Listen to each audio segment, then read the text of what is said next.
Those are the lovely piano sounds of T.J. Fowler playing T.J. Boogie of 1948.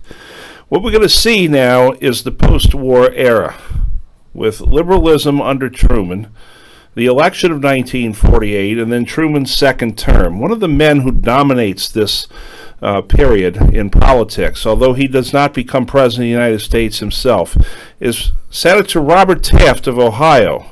And the name Taft should sound familiar to you because he is the son of the former president, William Howard Taft.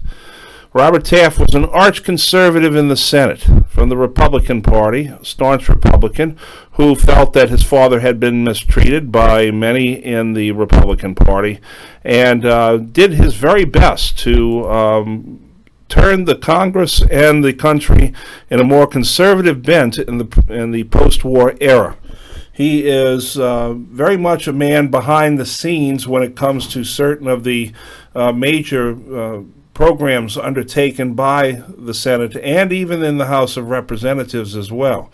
But he is the chief pusher of legislation in Congress and the chief blocker of legislation in Congress.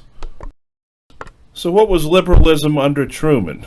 It was called Furthering the New Deal, better known as the Fair Deal, and I've already made mention of the Fair Deal before. When we say liberal, we're thinking of the old Northeast term Fair Deal characterizes the entire domestic agenda. He was considered to be a very vulnerable candidate from 1945 to 1953, but Truman did not announce the Fair Deal. The Republicans until 1948 addressed Congress in 1949. A lawyer from New York. The most important proposals that he had were aid to education, universal health insurance, fair employment practices, which he understood that he was going to lose, and a repeal of the Taft-Hartley Act. Up for 1948. They were all debated at length. The Democrats now make some smaller and less controversial led by the arch segregationists that liberals could claim Thurman of South Carolina, especially when it came to opening the door towards civil rights. Truman is one of the first to really start prying open the door towards civil rights. And this creates a major problem that Truman has in furthering his, and many felt that Truman would be defeated and at the convention it was even bantered about that Truman was not exactly from what is called a conservative coalition. Truman had to go in at Republicans led by Taft and many Southern Democrats who, when they sniffed the word civil rights, that he was the man for the job. Gives a stirring speech. So,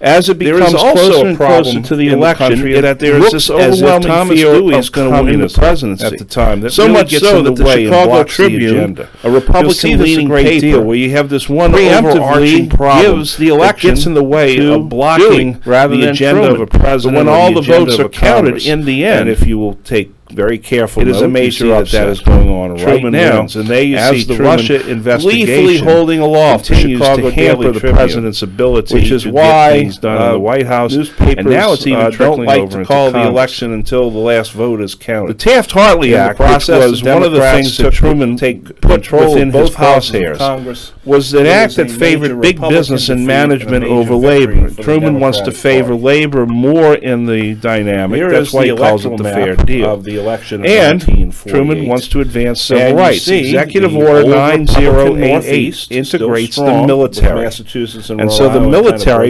integrates after during the Great Korean War. States and Oregon, and Truman this, of course, makes many Southern Democrats with the exception extremely unhappy. South Carolina, Mississippi, Alabama, and civil rights. Louisiana, who all go for the Southern Democrats from Thurman going to begin South Carolina. Slow turn Tennessee gives Thurman one of its electoral votes because one particular congressional district was very much in favor of Thurman. So you see there the election of 1948. Harry S. Truman's second term from 1949 to 1953 shows that he faced a number of opposition to his civil rights initiatives, but he's prying open the door. He is letting in the inevitable.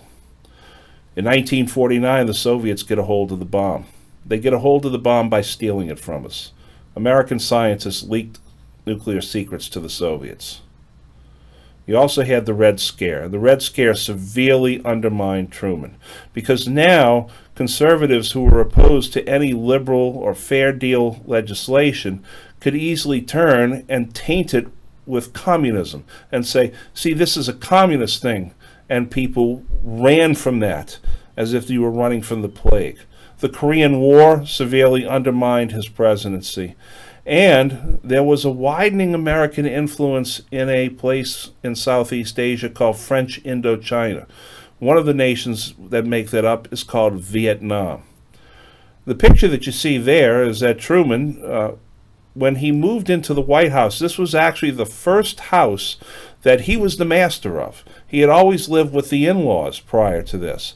Now he's the master of the White House. He decides the White House is a piece of crap on the inside. The electrical wiring was bad, the floors were caving in, the ceilings were bad, and so he moves his family out of the White House into the house across the way and restores the White House. Totally guts it, does not touch the exterior that was built back in 1790s, 1800s, but he guts out the interior and lays down an entirely new house on the inside.